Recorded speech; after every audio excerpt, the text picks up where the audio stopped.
ದಿನದಿಂದ ದಿನಕ್ಕೆ ಮೂಡ ಅಕ್ರಮಕ್ಕೆ ಸಂಬಂಧಪಟ್ಟಂತೆ ಆರೋಪ ಪ್ರತ್ಯಾರೋಪ ಜೋರಾಗಿ ಕೇಳಿ ಬರ್ತದೆ. ಇದರಲ್ಲಿ ಸಿದ್ದರಾಮಯ್ಯ ಅವರ ಫ್ಯಾಮಿಲಿ ಕೂಡ ಈಗ ಈ ಆರೋಪಕ್ಕೆ ತುತ್ತಾಗಿದೆ. ಮೂಡಾದಲ್ಲಿ 50-50 ಅನುಪಾತ ನಿವೇಶನ ಹಂಚಿಕೆ ವ್ಯವಹಾರಕ್ಕೆ ಸಂಬಂಧಪಟ್ಟಂತೆ ಸರ್ಕಾರಕ್ಕೆ 15 ಪತ್ರವನ್ನ ಬರೆದಿದ್ರಂತೆ ಮೈಸೂರಿನ ಡಿಸಿ.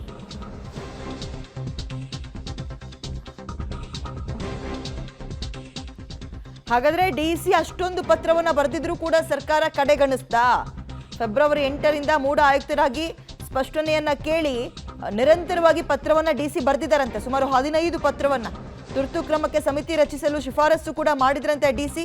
ಸಾಕಷ್ಟು ಅಂಶಗಳನ್ನ ತಿಳಿಸಿ ನಗರಾಭಿವೃದ್ಧಿ ಕಾರ್ಯದರ್ಶಿಗೆ ಪತ್ರವನ್ನ ಬರೆದಿದ್ದಾರೆ. ಆದರೆ ಡಿಸಿ ಪತ್ರಕ್ಕೆ ರೆಸ್ಪಾನ್ಸ್ ಸಿಕ್ಕಿಲ್ಲ. ಹೀಗಾಗಿ ಸರ್ಕಾರಕ್ಕೆ ಪತ್ರವನ್ನ ಬರೆದಿದ್ರು DC doctor K V Rajendra. ಮಗದೊಂದು ಕಡೆ ಸಿದ್ದರಾಮಯ್ಯ ಅವರ ಫ್ಯಾಮಿಲಿ ಹೇಳ್ತಾ ಇರುವಂಥದ್ದು ಕಾನೂನಾತ್ಮಕವಾಗಿ ಸೈಟ್ ಅನ್ನ ಪಡೆದಿದ್ದಾರೆ, ಅದರಲ್ಲಿ ಏನ್ ತಪ್ಪಿದೆ ಅಂತ. ಎಸ್, ಈ ಪ್ರಕರಣಕ್ಕೆ ಸಂಬಂಧಪಟ್ಟಂತೆ ಡಿಸಿ ಅಷ್ಟೊಂದು ಸಲ ಪತ್ರವನ್ನ ಬರೆದ್ರೂ ಕೂಡ ರೆಸ್ಪಾನ್ಸ್ ಮಾಡದೆ ಕಡೆಗಣಿಸಿದ್ದು ಯಾಕೆ?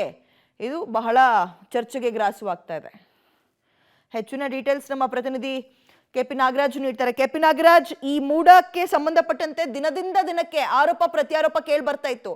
ಇದೀಗ ಈ ಪತ್ರದ ವಿಚಾರ ಅಂತ ಬಂದಾಗ ಡಿಸಿ ಅವರ ಪತ್ರಕ್ಕೆ ರೆಸ್ಪಾನ್ಸ್ ಮಾಡದಲ್ಲೇ ಇರೋದು ಯಾರು ತಪ್ಪಾಗುತ್ತೆ?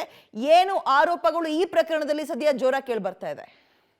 ಪ್ರಮುಖವಾಗಿ ವಿದ್ಯಾ, ಇದು ಕೇವಲ ಮುಖ್ಯಮಂತ್ರಿಗಳ ಪತ್ನಿಗೆ ಸೈಟ್ ವಿಚಾರಕ್ಕೆ ಸಂಬಂಧಪಟ್ಟಂತಲ್ಲ. ಓವರಾಲ್ ಆಗಿ ಈ 50-50 ಅನುಪಾತದಲ್ಲಿ ಮೈಸೂರು ನಗರಾಭಿವೃದ್ಧಿ ಪ್ರಾಧಿಕಾರದಲ್ಲಿ ಭ್ರಷ್ಟಾಚಾರಗಳು ನಡೀತಾ ಇರುವಂತಹ ಆರೋಪಗಳು ಕೇಳಿ ಬಂದಿದ್ದು.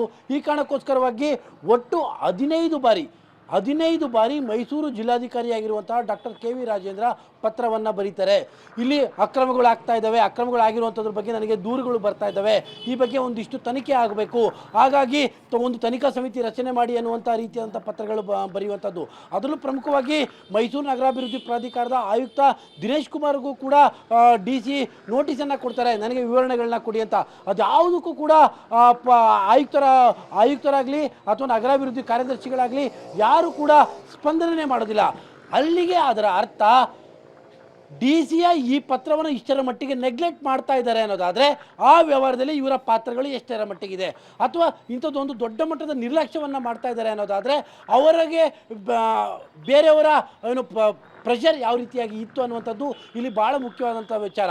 ಯಾಕೆಂದರೆ ಡಿ ಸಿನೇ ಖುದ್ದು ಹೇಳ್ತಾರೆ ಇದ್ರ ಬಗ್ಗೆ ಒಂದು ತನಿಖಾ ಸಮಿತಿ ಆಗಬೇಕು, ಯಾಕಂದರೆ ಇಂಥದ್ದೊಂದು ಗಂಭೀರವಾದಂಥ ಆರೋಪಗಳಿದ್ದಾವೆ, ಅದರಲ್ಲಿ ಇಂಥವರು ಭಾಗಿಯಾಗಿರುವಂಥ ಶಂಕೆಗಳಿದ್ದಾವೆ ಅನ್ನೋಂಥದ್ದನ್ನು ಡೀಟೇಲ್ ರಿಪೋರ್ಟನ್ನು ಬರೀತಾರೆ.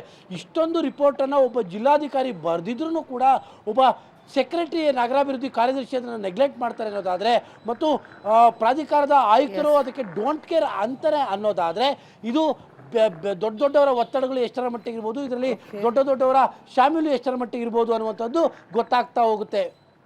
ಥ್ಯಾಂಕ್ ಯು ತಮ್ಮೆಲ್ಲ ಡೀಟೇಲ್ಸ್ಗೆ.